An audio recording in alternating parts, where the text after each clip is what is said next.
How did the Chinese team achieve world first plus 21 key? Hey guys, Petko here. I'm thinking about starting a new series where I talk about how world first keys were timed, and today we have the first one plus 21 in the world.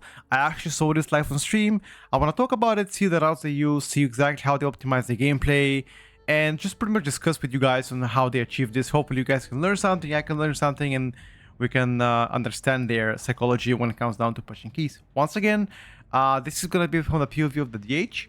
He streams on Twitch, Supreme on Twitch. I'm going to be touching his Twitch profile down below. If you guys want to check him out, he does stream mostly every day. I spoke to him briefly as well in regards to the composition they're using. So I'm going to talk about at the end why they're playing with the DK. Anyway, let's begin. First of all, everybody is around 279, 280 eye level. Specifically, the damage dealers, they are doing quite well for the most part. You know, I feel like that's a lot of oftentimes you're gonna see that most of the Chinese players are absolutely stacked with gear. All right, so you're gonna see the first pull is a regular pull. There is nothing special. Everybody does this. However, you're gonna see in a little bit they are focusing one caster really quick down, which is gonna be the Lich right now. As you can see there, everybody's focusing it out. And the damage output of those guys are absolutely crazy. You're going to see a peak of like 1 million plus for the most part, which is actually very, very good because most players don't even achieve that on those kind of kill levels. Once again, 21 hits extremely hard. After they finish the first pull, obviously, you're going to take a look at exactly what they're doing. But you would assume pretty much they would stop and play like one pack at a time. But they are consistently pulling big, 2-3 packs at a time, even without cooldowns. Because once again, if you guys do not know, Devourer DH does not have cooldowns. You have pretty much every single pack meta and you do insane damage. Unholy DK is a lot more CDR reliant compared to them. Okay, and as you can see, their tank doesn't even kite. He just tanks it like a champ, and that's pretty much it, which is gonna be surprising because most of the tanks on 17, 18s, and 19s, they kite like hell, and this guy just stays AFK. That's it. He just takes it, stays AFK, doesn't even die. So far nothing really out of the ordinary. These are regular pulls except for the liches. It seems like they like to pull a lot the lich because they have good prior damage and also they give a lot of count, so they can potentially skip a pack of you here. Once again, gargoyle, once it targets you, you can rescue somebody. You can use Tiger's Lust from the Brewmaster Monk to remove the dot. But for the most part, they always have one single person interrupting the small ad. It seems like the Dead Knight is the one doing so, and everybody else has like a free cast. As you can see, they also track an interrupt, which is gonna be quite an advantage here if you are if you track them. Okay. I want to check next pool what they're gonna do. Regular pool again, nothing really too out of the ordinary. It just seems like they are deciding to pull here a bit smaller for the most part. Yeah, they're just pulling a bit smaller. But as you can see, even if they pull small, they still kill the pack relatively fast. Everybody here is above 500k HP. Look at this. Look at the meters on the right side. 300k. I think this is the overall. Yeah, 400k overall damage so far. 300k in the current pack. And they're chaining the pack as soon as they kill the big caster, it seems like. Okay. Yeah, they're focusing the proud target once again. Nothing, or like none of these pools is crazy. That's the thing though. Like they play so clean, they stay alive and they just do damage with good gear. Like none of these pools are crazy so far. This is pool number 5 and nothing out of the ordinary. You're gonna see for the most part, they do have a very good communication here, which helps them tremendously when it comes down to taking the most out of the spec here. Gonna skip a little bit forward until they pull something nice. Yeah, regular pull again. They keep on chaining the whole pack back to back to back. Devourer DH loves chaining because you have pretty much all the time meta, and if you pull around it, you get to absolutely blast the mobs. DK has 1.5 major cooldowns, 45 seconds minor cooldowns. For the most part, you will be doing quite alright. Yeah, this is actually a humongous pull here. This is quadra pull with major cooldowns and likely a second potion. This is something that I've actually seen them quite a lot.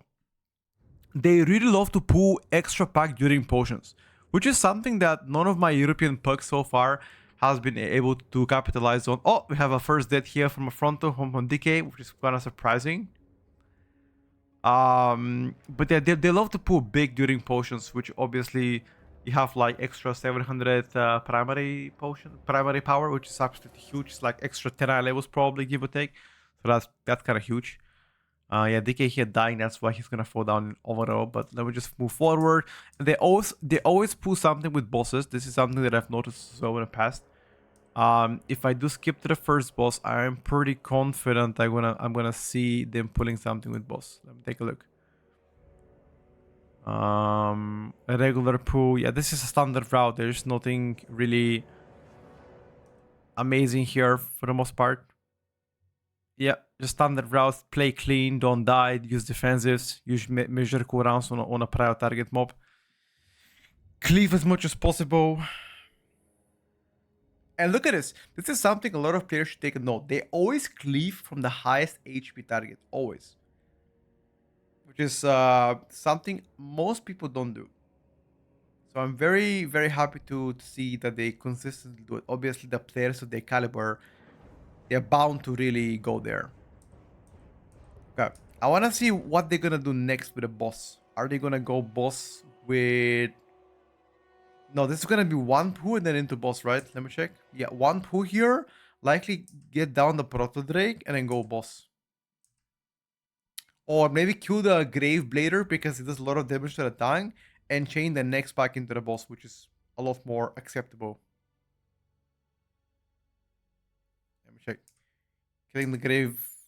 As soon as the Grave Blade now dies, they're going to chain probably next pack and then go to the boss, which is, again, a very standard play for high level keys.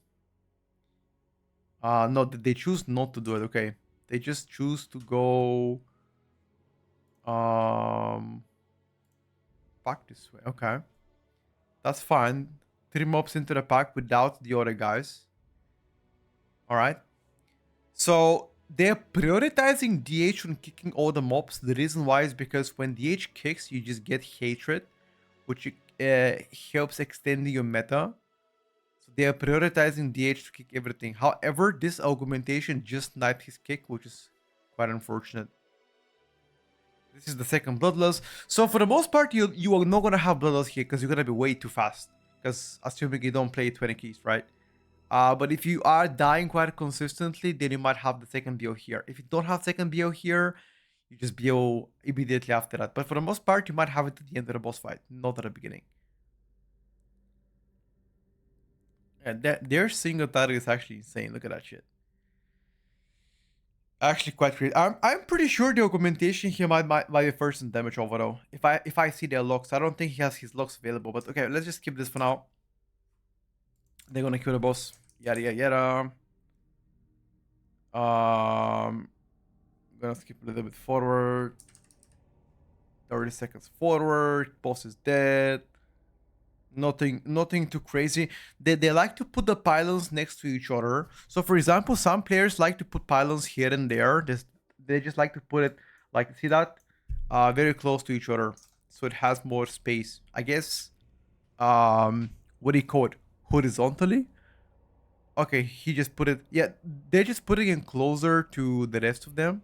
So they save more space. So they go from the left all the way like this. Clockwise, I guess. And then often you're gonna see people pre-defensive this crash because it does a lot of damage, and if you do get a dot after this without dwarf or the spell, you might end up just dying. So that's kind of, I guess, kind of good. But like 3 minutes 50 seconds boss fight with BO, that's actually quite high. Okay. Double pull here. They don't really chain the pack after this. Measure cooldowns here with potions. And once again, focusing the leech for more time. Okay. Leech dies. We go forward. So far, the route is absolutely standard. This is something that you play on like 17, 18 keys already. There's nothing really astonishing. I would assume they're gonna also pull the second boss with like the 4 guys right in front of them, which is actually a free as fuck. Yeah, standard pull. After this, if I'm not mistaken, after this, you just go forward, you play those 4 guys with the second boss for time, and then call it a day. And then the dungeon should be already over for them. I was expecting some insane strats, but so far, everything is actually pretty standard. Let me check. Pack with boss, or am I crazy? yeah, this is standard. There are no casters here, only the rotting ghouls, which pretty much do damage to your tank. But they love to pre-defensive those. See, this is something people don't do, and that's actually pissing me off. You don't press defensive when you are low HP. That is idiotic. You wanna press defensives to avoid getting damage. So if you know damage is coming, you preemptively press defensive rather than just pressing defensive on low HP. On low HP, the prio is health potion, and then defensive once you're healthy. Because if you press defensive and you're like 20% healed, you're gonna end up dying most of the time. Right? So these guys are so smart, they pre-defensive when they know the AoE is coming in. That is the power of actually having good knowledge. But they're focusing the shades first. So you see how they had like one person kicking. So a shaman can slow kick the boss here. But they had two people, two-man rotation kicking the main guy. And then everybody else was kicking side targets plus dispelling themselves. Okay. Killing boss real quick here. Then going upstairs, likely double pull upstairs. Then chain into the mini boss, then boss. Okay. I mean, what do you guys think so far? I honestly expected something crazy strat, but they just had a good gear, good run, good coordination, don't die into a random shit, and good kicks, never letting anything through. I'm surprised. So I spoke to Supreme on Twitch. I asked him why they chose to play with a DK, and his main reason was because most of the time you don't deplete keys because you don't have damage. Most of the time you deplete keys because you die, do mistakes, right? So playing with a DK allows you to have one DPS that you just never ever worry about, because DK is just pretty much immortal. You have so many ways to actually avoid getting damage. So that's why they prefer to play with a DK, even if Warlock can do more damage. Even if they just said, well, DK is immortal, and that's pretty much it, which obviously I completely understand and makes sense, right? But they have played before with a Warlock, and I think they got plus 19 the first week of Mythic Plus. So I think Warlock is just as good, if not better, damage-wise. But unfortunately, DK is absolutely king to survivability or surviving in general, hence why they prefer to play with him. But from here onwards, you don't see anything special. I'm pretty sure. Oh yeah, they always use rank 3 consumables because they have so much gold from boosting. They don't really give a shit. Even if one potion is like 1000 gold, they don't give a shit. Rank 3 potions, rank 3 flask, everything's rank 3 here to get the most out of the spec as possible. But yeah, everything here, guys, so far is standard, but they're gonna end up finishing with like roughly 270k overalls, each of them, roughly. So I think DK is like lower than that, but I think the DH hits 270 at the end. I think something like this. And obviously they are insane gamers. On the last boss, what they do is they actually don't ever hold major cooldowns for the ads. See some people, for example, holding major series for the ads, they just don't. They send on cooldown, and they have set 3-man kick rotation on a guy, so the guy pretty much never casts. So you get one extra target to cleave, and the smallies are just dying anyway, right? So they don't really hold offensive cooldowns, which is something that a lot of people do, and it seems like it might good look at overall. It doesn't really give speed for the most part, so I can understand them. Also, look what they do here with this mini boss. They're trying to tank this mini boss closer to the wall, so as soon as it's dead, you can pass forward, where most people are standing here where mini boss is. Therefore, you have like extra 10 to 15 seconds of walk time, right? Which is not ideal. Look at this. They're trying to stay closer to the wall of where you're supposed to go as soon as you defeat the mini boss. Well, they should have been a little bit closer, but yeah, okay, never mind. They're not as close even. I thought they were closer. My bad. And yeah, on final boss, you're just gonna see them people popping cooldowns.